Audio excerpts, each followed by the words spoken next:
Assalamualaikum warahmatullahi wabarakatuh. Alhamdulillahi rabbil alamin, wal aqibatu lil muttaqin, wala udwana illa 'alal zalimin. Ashhadu an la ilaha illallah wahdahu la syarika lah, lahul mulku wa lahul hamd, biyadihil khair, yuhyi wa yumit, wa huwa hayyun la yamut, wa huwa ala kulli syai'in qadir. Ashhadu anna sayyidana Muhammadan abduhu wa rasuluh. Allahumma salli wa sallim wa barik ala sayyidina Muhammad wa ala alihi wa ashabihi wa man ihtada bihadihi ila yaumiddin. Subhanaka la ilma lana illa ma 'allamtana innaka antal alimul hakim. Wala hawla wala quwwata illa billahil aliyyil azim. Amma ba'd. Yang dihormati saudara Idris, seterusnya tuan-tuan muslimin muslimat yang dikasihi dan dirahmati Allah Subhanahu wa taala. Pertama-tamanya kita panjatkan kesyukuran kepada Allah Subhanahu wa taala kerana dengan hidayah dan taufiknya, limpah kurnianya, kita diberi kesempatan untuk sama-sama hadir pada malam ini. Mudah-mudahan kehadiran kita pada malam ini akan diberikan ganjaran yang sebaik-baiknya oleh Allah Subhanahu wa taala. Mudah-mudahan juga ianya akan menjadi bekalan kita pada hari kita bertemu Allah Subhanahu wa taala. Kita sambung lagi membicarakan tentang alamat kiamat yang besar. Kita masih lagi dalam bab lahirnya Dajjal. Di antara hadis-hadis yang menyentuh hal Dajjal ialah, baik, pada minggu lepas kita dah sebut sepintas lalu berkenaan dengan Dajjal, sifat-sifat Dajjal. Jadi insya-Allah pada malam ini kita akan lihat lagi hadis-hadis yang menyentuh hal Dajjal. An Abdullah bin Umar radhiyallahu anhuma qala qama Rasulullah sallallahu alaihi wasallam fi an-nas fa asna 'ala Allah bima huwa ahluhu thumma dhakara ad-dajjal fa qala inni la unzirukumuhu wa ma min nabiyyin illa wa qad anzarahu qaumah walakinni sa'aqulu lakum fihi qawlan lam yaqulhu nabiyyun liqaumihi innahu a'war wa inna allaha laysa bi'a'war. Hadis akhrajahu al-Bukhari wa Muslim. Maksudnya daripada Abdullah bin Umar radhiyallahu anhuma, berkata ia telah berdiri oleh baginda Nabi sallallahu alaihi wasallam di hadapan manusia. Baginda memuji Allah dengan pujian yang ia berhak menerimanya, pujian yang layak bagi Allah Subhanahu wa taala. Kemudian baginda sallallahu alaihi wasallam menyebut hal Dajjal dengan katanya, sesungguhnya aku menyampaikan inzar, yakni peringatan kepada kamu tentang Dajjal, kerana tiap-tiap orang Nabi kesemuanya telah memberi peringatan, memberi inzar kepada kaum mereka.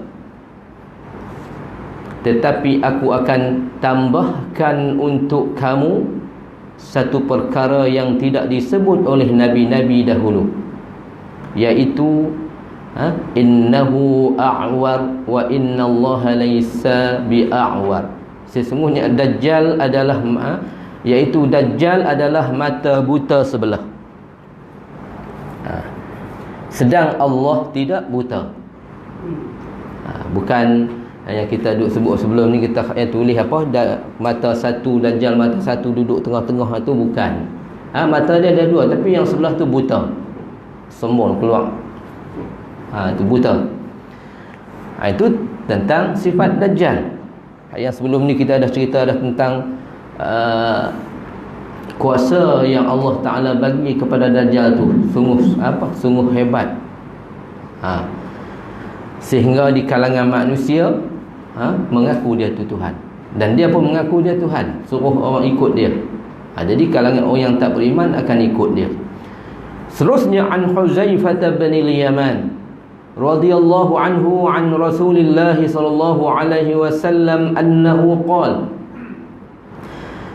la ana a'lamu bima fi ad-dajjal minhu ma'ahu nahrani yajriyani ahaduhuma ra'al 'aini ma'un abyad wal akharu ra'al 'aini narun ta'ajjaj fa imma adrakanna ahadun falyati an-nahra alladhi yarahu nara wal yughmid thumma liyutati ra'sahu fayashraba minhu fa innahu ma'un barid wa inna ad-dajjala mamsuhul 'ain 'alayha dhafaratun 'alidhah maktubun baina 'ainayhi kafirun yaqra'uhu kullu mu'min katibin wa ghairi katibin, akhrajahu Muslim.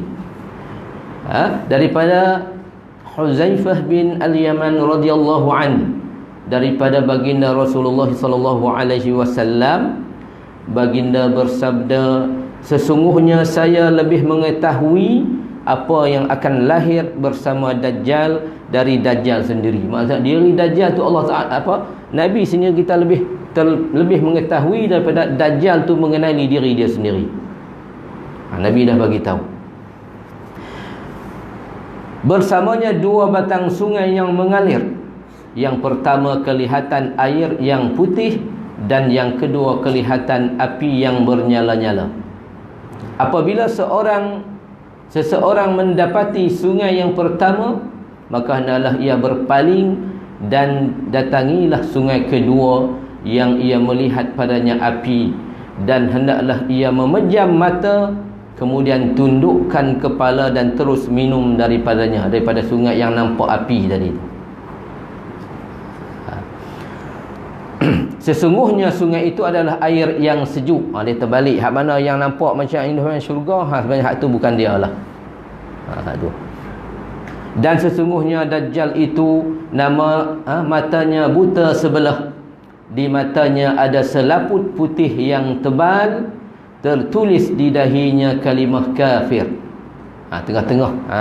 Kafir tu duduk tengah-tengah di dahi dia tu.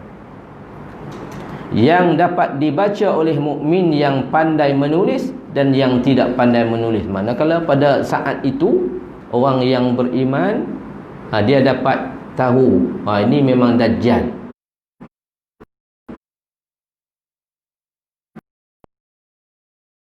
Dia buta. Kemudian di antara dahi dia, tengah-tengah antara mata ni ada tulis kafir. Mana orang mukmin saja yang nampak, kalau orang yang tak beriman tak nampak lah tulisan di dahi Dajjal itu. Kemudian yang seterusnya, hadis yang ketiga. Ini hadis ni panjang. Saya nak terus baca makna dia terus. Ni hadis yang diriwayatkan daripada Anin Nuwas bin Sam'an. Berlaku hingga kami sangka bahawa Dajjal itu berada dalam satu dusun kurma berdekatan dengan Madinah. Ketika kami pergi pula kepada baginda, baginda mengetahui tanda-tanda kedukaan pada muka kami. Baginda menanya, Nabi lihat riak muka para sahabat tu, Nabi dah tahulah sahabat-sahabat baginda ni berduka cita. Sebab cerita bab Dajjal tadi sebelum Nabi dah sentuh dah sikit bab Dajjal tu. Jadi sahabat ni dia pergi jumpa balik Nabi. Jadi bila datang tu, Nabi dah melihat riak wajah sahabat baginda tu. Nabi dah tahu dah ni sahabat baginda berada dalam keadaan mereka berduka cita. Kami menjawab, baginda menanya, bagaimana keadaan kamu? Kami menjawab, ni para sahabat kata, ya Rasulullah, engkau telah menyebut hal Dajjal suatu pagi, rendahkan kedudukannya dan engkau membesar-besarkan fitnahnya hingga kami sangka bahawa ia berada di suatu dusun kurma di dalam kota Al-Madinah ini. Lalu baginda sallallahu alaihi wasallam berkata, bukanlah Dajjal yang aku takut terhadap kamu. Jika ia lahir sedang aku berada di dalam kalangan kamu, maka akulah orang yang mempertahankan kamu. Kalau sekiranya Dajjal tu ada, sebab bila Nabi Rasulullah cerita macam tu, sahabat ni ada dalam kurbun kurma tu. Tapi Nabi kata, kalaulah jika Dajjal lahir masa aku ada ni, akulah yang akan mempertahankan kamu. Tapi hak Nabi cerita ni akhir zaman. Tapi kerana sahabat ni rasa gerun tu, dia seolah-olah kata Dajjal tu memang ada dah dekat dengan mereka.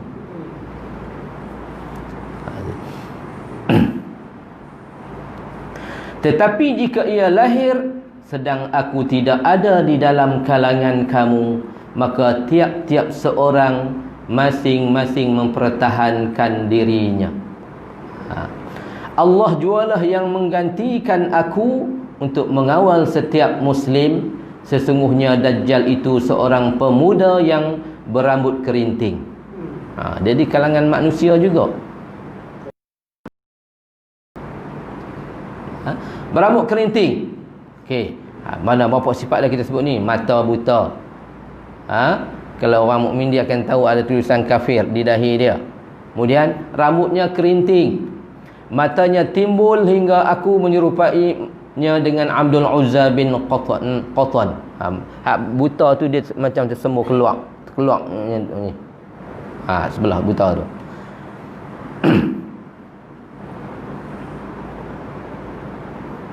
Maka barang siapa dari kalangan kamu yang mendapatinya, hendaklah ia membaca awal-awal surah Al-Kahfi. Saya dah sebut dah minggu lepas, 10 ayat pertama surah Al-Kahfi itu.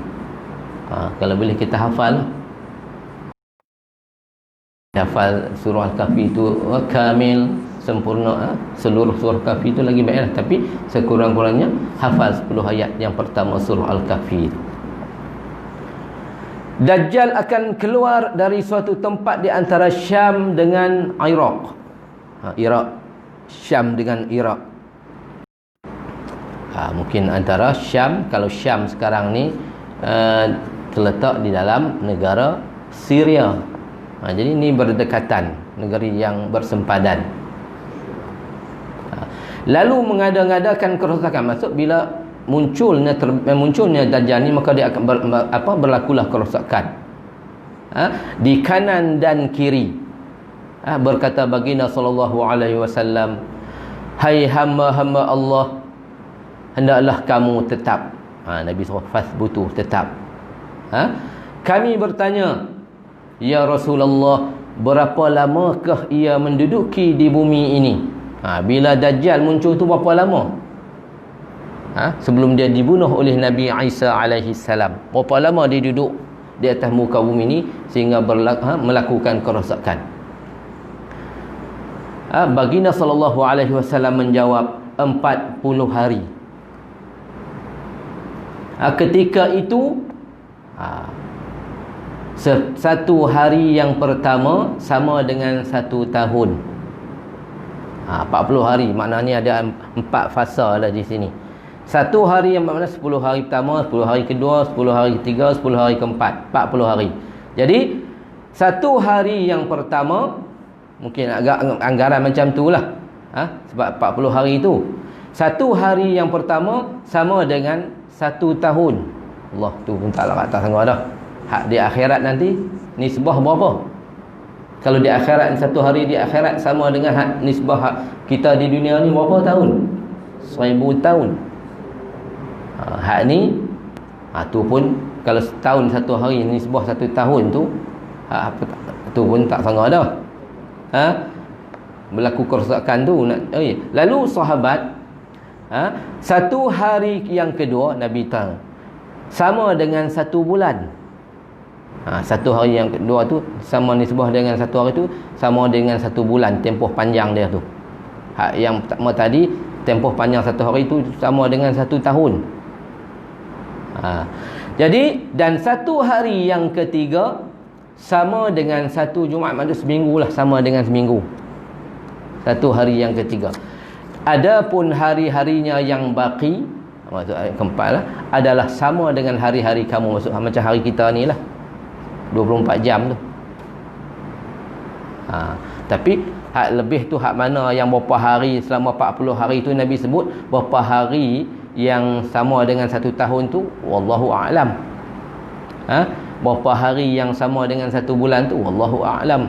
Berapa hari yang sama dengan seminggu tu, Jumaat ke Jumaat, seminggu maksud seminggu lah, wallahu a'lam. Itu. Kami bertanya para sahabat, ya Rasulullah, maka satu hari yang sama dengan satu tahun, apakah memadai bagi kami dengan melakukan solat seperti satu hari sahaja? Maksudnya dalam satu hari ni kalau kita solat 24 jam tu berapa waktu?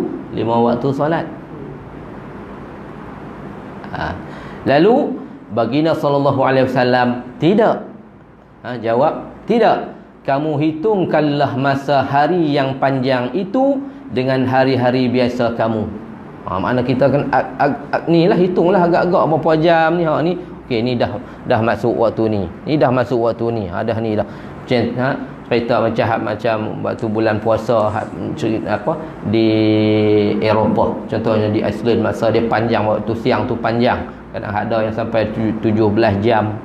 Jadi nak buka puasa, takkan nak tunggu malam, nak tunggu bagi matahari nampak ni dia, jadi ikut jam lah, tengoklah masa dia waktu ni berapa dia. Itu anggaran.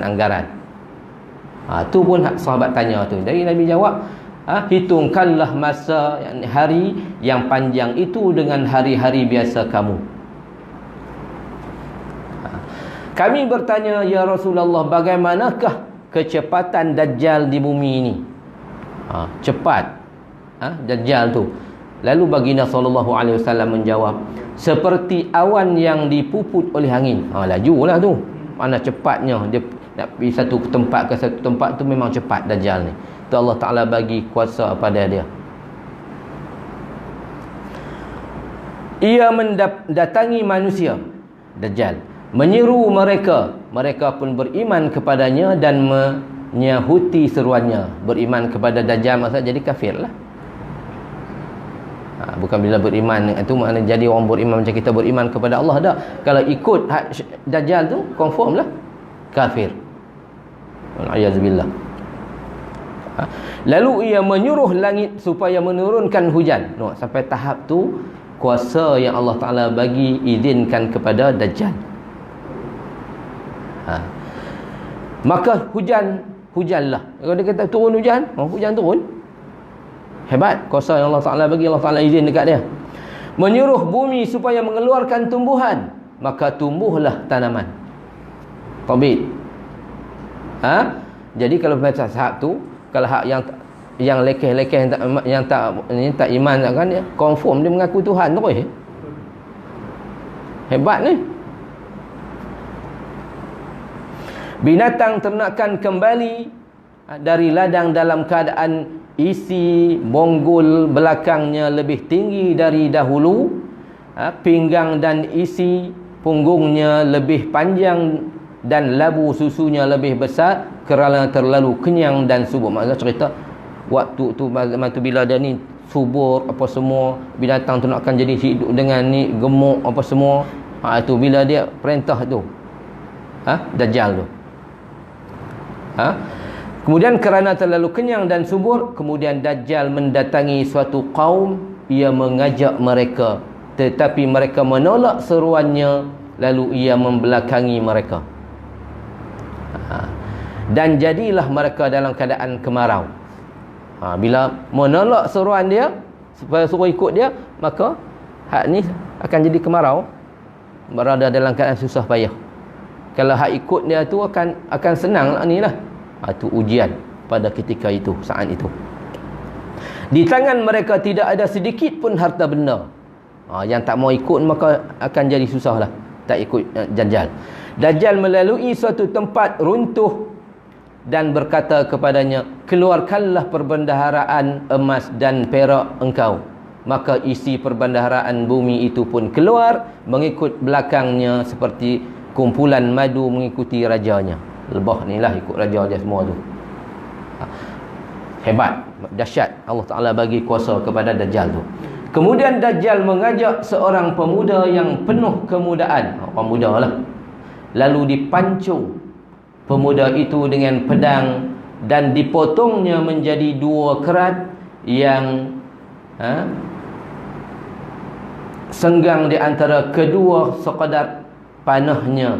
Kemudian ia menyeru pemuda itu, maka pemuda itu pun bangun menghadapnya dengan air muka yang berseri-seri dalam keadaan ketawa. Dia bunuh mati, maksudnya dia hidupkan semula pemuda tadi tu. Jadi kalau macam ni, siapa yang tak, orang tengok tak mengaku Tuhan macam mana? Tu. Sementara demikian, maka Allah bangkit Al-Masih Isa bin Maryam. Ni maksud ni hak berlaku kerosakan ni dalam masa 40 hari tu lah. 40 hari. Bila cukup 40 hari, Allah Ta'ala akan bangkitkan Isa. Allah akan turunkan Nabi Isa alaihi salam. Ia turun di Menara Putih di sebelah timur bandar Dimashq, di Syria lah, Damsyik. Damsyik. Di Arab dia panggil Dimashq. Damsyik lah. Ibu negara Syria. Dengan memakai 2 kain yang bercelup ros dan za'faran. Ia meletak 2 tangannya di atas sayap 2 orang malaikat. Apabila ia menundukkan kepalanya, air bertitik, dan apabila ia mengangkat kepalanya, mengalir daripadanya air seperti permata lu'lu'. Maka bila sahaja orang kafir mendapati angin nafasnya, ia akan mati, dan jauh angin nafasnya sejauh mata memandang. Lalu Nabi Isa mengejar Dajjal hingga mendapati di kampung yang bernama Babuluddin, berhampiran dengan Baitul Maqdis. Di Baitul Maqdis. Lalu Nabi Isa membunuh Dajjal itu. Jadi hadis ini dan lain-lain yang kita baca sebelum-sebelum ni, hadis lain-lain lagi menjadi dalil yang kuat bagi ahli sunnah dalam masalah wajib i'tiqad dengan kelahiran Dajjal. Mana kita kena yakin. Kalau tak yakin, maka rosak akidah wa a'yal billah. Sebab dia ni sebahagian daripada iman, rukun iman. Sebab Nabi dah cerita. Jadi kita kena yakin. Wajib i'tiqad dengan kelahiran Dajjal, sifat-sifatnya dan kesudahannya sebagaimana yang diterangkan oleh Rasulullah sallallahu alaihi wasallam sebagai salah satu tanda besar bagi kiamat. Jika ada seorang membangkang, ada orang yang membangkang. Sebab sebelum ni kita hak yang geng Jahmi apa semua, Khawarij apa semua tu tak percaya. Cerita-cerita hak macam ni, dia kata kalau macam tu sama dengan mukjizat yang Allah Taala kurniakan kepada Ustaz macam tu, sama dengan mukjizat yang Allah Taala kurniakan kepada Nabi. Mukjizat yang Allah kurniakan pada para Nabi dan Rasul nak membuktikan kenabian kerasulan mereka. Tapi Allah Ta'ala tak bagi sampai kuasa macam Nabi boleh suruh berhenti hujan, para Rasul suruh tumbuh, tak sampai tahap tu. Nak membuktikan tentang mereka tu adalah memang Rasul utusan Allah Subhanahu Wa Ta'ala yang diutuskan kepada umat masing-masing. Adapun Dajjal ni memang kuasa dia hebat sungguh, Allah Ta'ala bagi dekat dia. Kalau dia kata kering lah sungai ni, kalau dia kata macam tadilah kita sebut tadi, hujan, dia suruh hujan turun hujan. Dia suruh bumi keluarkan tumbuh-tumbuhan, keluar. Semua ikut perintah dia. Jika ada orang membangkang, tak percayalah bagaimana yang hadis cerita yang Allah Ta'ala Nabi cerita ni, bagaimana Allah melahirkan kekuasaan yang luar biasa kepada Dajjal. Ni syubhah, nak minta tashkik dia panggil tu. Sedang kekuasaan luar biasa itu mukjizat atau mukjizat itu tidak berlaku kecuali kepada para nabi sahaja. Sebab ni bukan mukjizat. Kita dah sebelum ni kita dah belajar dah. Mukjizat tu Allah Ta'ala khususkan kepada Nabi dan Rasul saja, tidak kepada manusia yang lain. Adapun Dajjal ni bukan mukjizat. Ini kita panggil sebagai, kalau kita istilah, istidraj lah. Istidraj. Allah Ta'ala murka dekat Dajjal, tapi Allah Ta'ala bagi kuasa nak menguji hamba-hambanya. Sedang kekuasaan luar biasa atau mukjizat itu tidak berlaku kecuali kepada para nabi sahaja. Al-Imam Al-Khattabi memberi jawapan. Kekuasaan demikian diberi kepada Dajjal di atas asas menguji manusia. Itu tujuan dia. Kerana di sisi mereka telah ada dalil-dalil yang membuktikan bahawa Dajjal seorang pendusta. Tahu dah? Memang dia ni pendusta. Seruannya tidak benar. Apa yang dia ajak tu supaya beriman, apa tunjuk yang sebelum ni hak sungai yang nampak macam syurga, satu sungai lagi nampak macam api. Tu dia terbalik sebenarnya.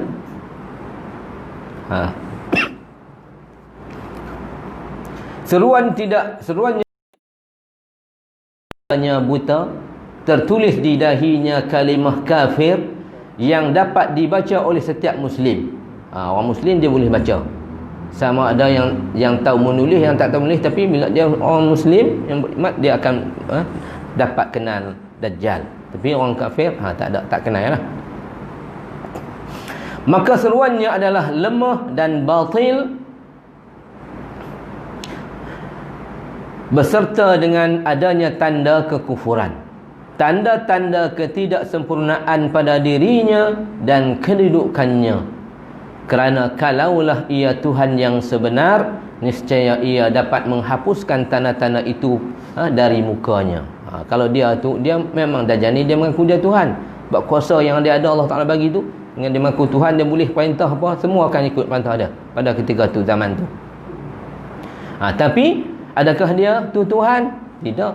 Kerana hak diri pada diri dia sendiri pun dia tak boleh nak pilot balik. Contohnya mata dia buta, dia tak boleh nak pergi lihat semula apa semua tu. Itu maknanya dia tu bukan Tuhan, dia makhluk seperti mana kita.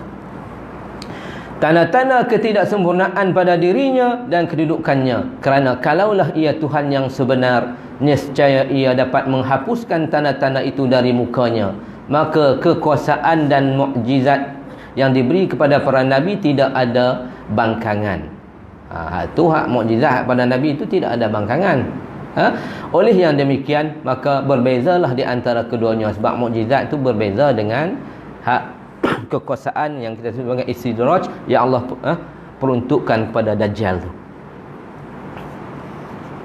Berkata Imam Ibn Hajar Al-Asqalani, bersama-sama dengan Dajjal itu ada tanda-tanda yang terang bagi orang yang berakal yang menunjukkan kedustaan Dajjal, kerana ia tersusun dari beberapa juzuk susunan makhluk dan tanda-tanda makhluk kelihatan nyata padanya, pada Dajjal. Maknanya dia tu bukan Tuhan, dia mengaku dia Tuhan. Di samping adanya kecacatan pada matanya, apabila ia menyeru manusia mengatakan ia adalah Tuhan, maka orang yang berakal paling tidaknya mengetahui bahawa ia tidak boleh menciptakan makhluk yang lain dan tidak boleh menyempurnakan makhluk itu. Dan tidak kuasa pula mengatasi kelemahan dirinya. Paling kurang ia mesti berkata, hai Dajjal yang mengaku pencipta langit dan bumi, ciptakanlah diri engkau sendiri supaya sempurna dan hilangkanlah keaiban pada diri engkau. Dan jika engkau mendakwa bahawa Tuhan tidak boleh melakukan sesuatu pada dirinya, maka engkau tak usahlah mengada. Cuma hilangkanlah tulisan kalimah kafir di dahi engkau. Boleh hilang tak? Tak boleh. Itu di antara sifat-sifat Dajjal yang Rasulullah SAW cerita. Sehingga kekuasaan yang Allah Ta'ala bagi pada dia tu, sehingga dia mengaku Tuhan, tapi sebenarnya dia itu seorang yang pendusta. Kemudian turun Nabi Isa alaihissalam. InsyaAllah kita akan sambung pada minggu depan dengan izin Allah Subhanahu wa ta'ala.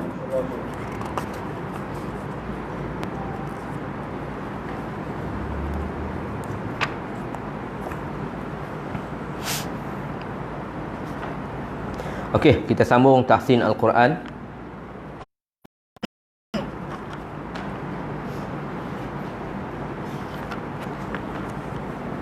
Okey, muka surat 178. Surah Al-Anfal, juzuk yang ke-9, ayat yang ke-9 juga. 178 ayat 9. إِذْ تَسْتَغِيثُونَ رَبَّكُمْ فَاسْتَجَابَ لَكُمْ. 178 Surah Al-Anfal ayat 9. Muka surat sebelah kiri.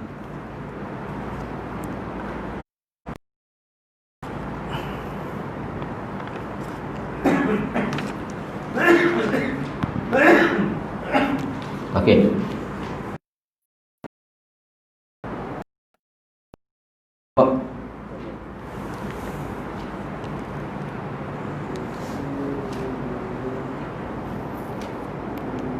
Juzuk 9.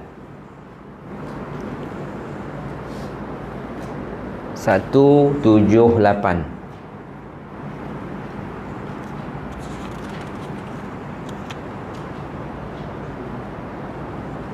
Okey. A'udzu billahi minasy syaithanir rajim.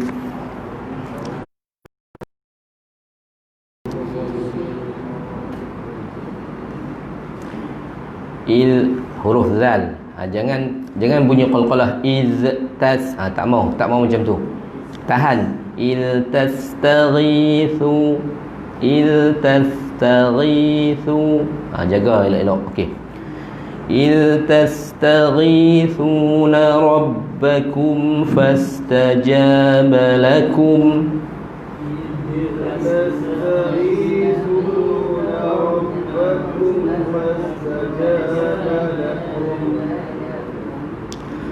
فاستجاب لكم أني ممدكم بألف من الملائكة مردفين. فاستجاب لكم أني ممدكم بألف من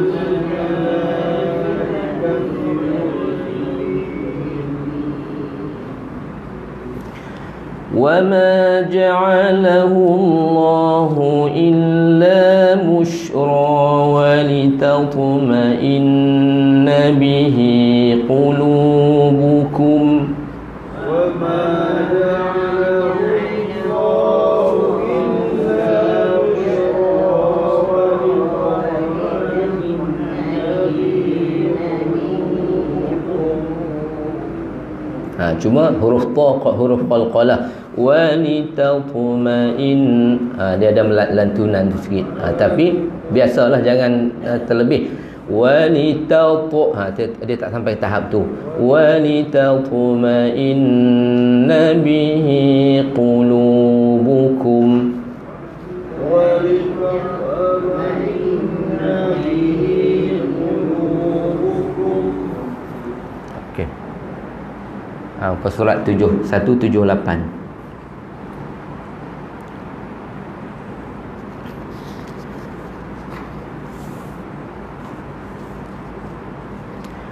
Kita mula balik ayat 10 tadi tu. Wa ma ja'alahu Allahu illa bushra wa litatma'inna bihi qulubukum. Wa ma ja'alahu Allahu illa bushra wa litatma'inna bihi وَمَا النَّصْرُ إِلَّا مِنْ عِنْدِ اللَّهِ وَمَا النَّصْرُ إِلَّا مِنْ عِنْدِ اللَّهِ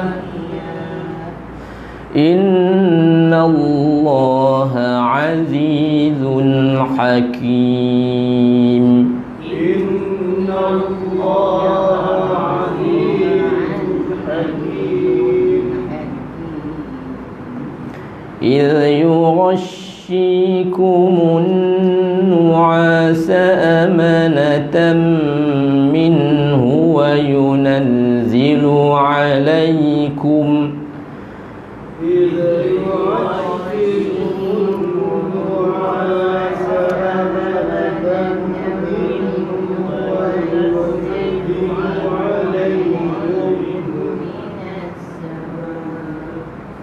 Okey. Yughashi dua harakat. Mad asli yughashi. Il saya sebut dah tadi di awal tadi, bila kita huruf zal tu jangan diqalqalahkan. Kita tak nak bunyi iz yughashi. Il yughashi tahan. Il yughashi. Jangan bunyi iz tu iz tak mau bunyi macam tu. Tahan. إذ يغشيكم النعاس أمنة منه وينزل عليكم إذا يغشيكم النعاس أمنة منه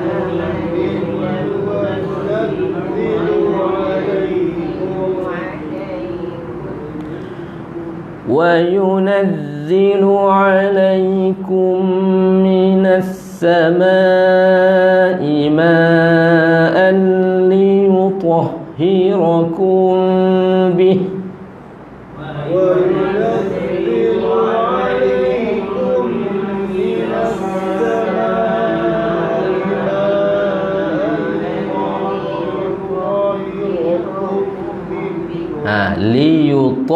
liyutahhirakum ma'al liyutahhirakum. Okey, lagi sekali. Wa yunazzilu 'alaikum minas samaa'i ma'an liyutahhirakum bih. Wa yunazzilu 'alaikum minas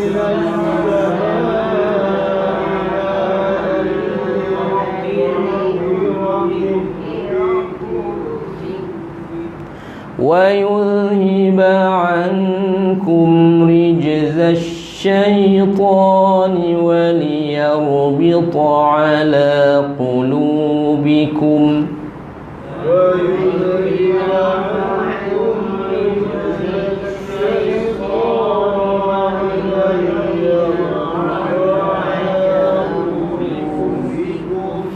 وليربط على قلوبكم ويثبت به الأقدام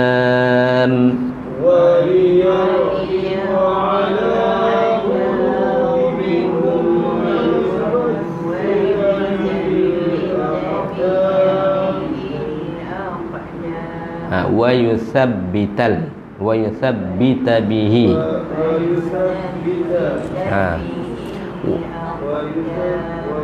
وليربط على قلوبكم ويثبت به الأقدام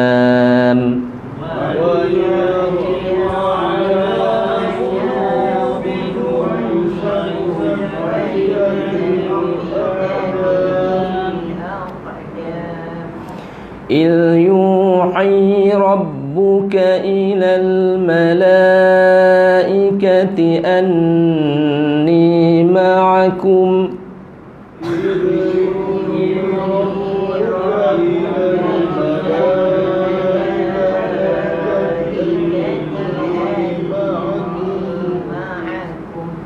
أني معكم فثبتوا الذين آمنوا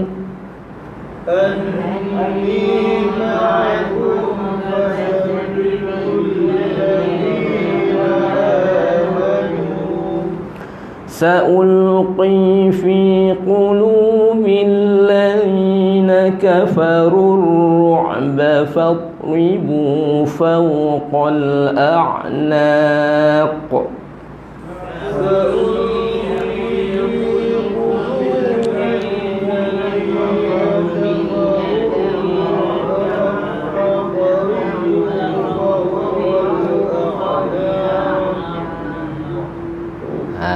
Ka alladzina kafarur ru'ba fad, huruf dad fadribu. Jangan fad, sama juga huruf dad, jangan diqalqalahkan. Okey, jangan kita sebut fadribu, fadribu, sama macam kita tahan huruf zal tadi. Il tastaghi ataupun il yuhi, dia bukan bunyi iz yu, sama juga dengan huruf dad. Jangan kita sebut fad, tahan fadribu. Mulut kita ni herat ni, dia fad, dia kalau betul tu fad tak tepat, dia mulut mesti dia herat, lidah dia ke atas ni, dia bergulung. Fadribu, fadribu. Okey, lagi sekali. Kemudian bila kita berhenti, fawqal a'naq, qalqalah kubra. Okey. Sa'ulqi fi qulubil ladzina kafarur ru'ba fadribu fawqal a'naq. Sa'ulqi fi qulubil ladzina kafarur ru'ba fadribu fawqal a'naq. فاضربوا فوق الأعناق واضربوا منهم كل بنان.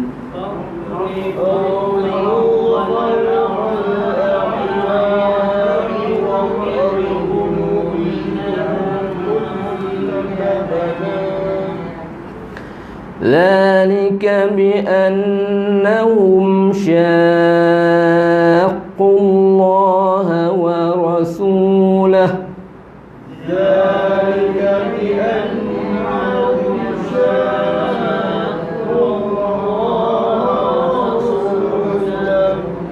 Dia kena bagi cukup harakat dia 6 harakat. Syaqqullah, kemudian tekan sedikit. Okey. Zalika bi annahum syaqqullaha wa rasulahu. Zalika bi annahum syaqqullaha wa rasulahu. Wa man yushaqiqillaha wa rasulahu fa innallaha syadidul 'iqab.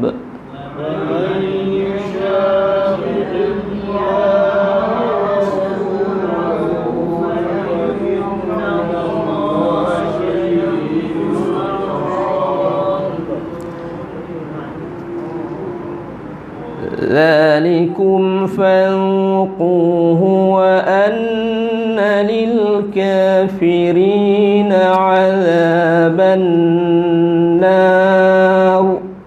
ذلكم فانقوه وأن للكافرين عذاب النار. يا أيها الذين آمنوا إذا لقيتم الذين كفروا زحفا. يا أيها الذين آمنوا إذا لقيتم الذين كفروا زحفا. إذا لقيتم الذين كفروا زحفا فلا تولوهم الأدبار. إذا لقيتم الذين كفروا زحفا فلا تولوهم الأدبار. Okey, lagi sekali. إذا لقيتم الذين كفروا زحفا فلا تولوهم الأدبار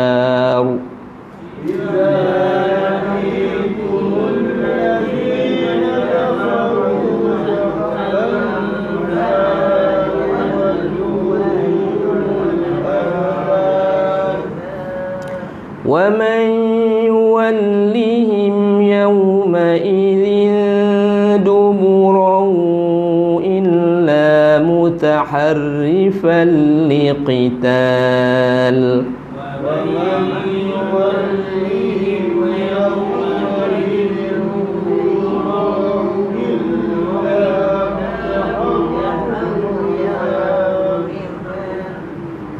إلا ra tu nipis إلا متحرفا لقتال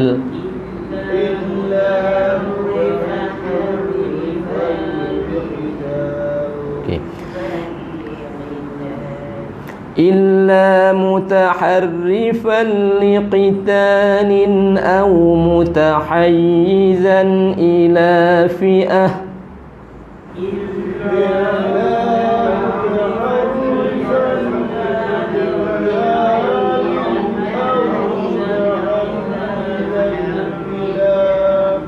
إلى فئة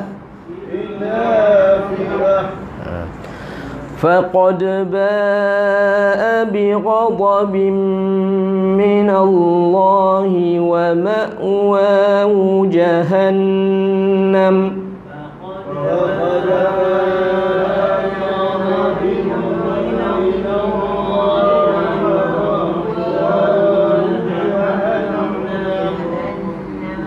وبئس المصير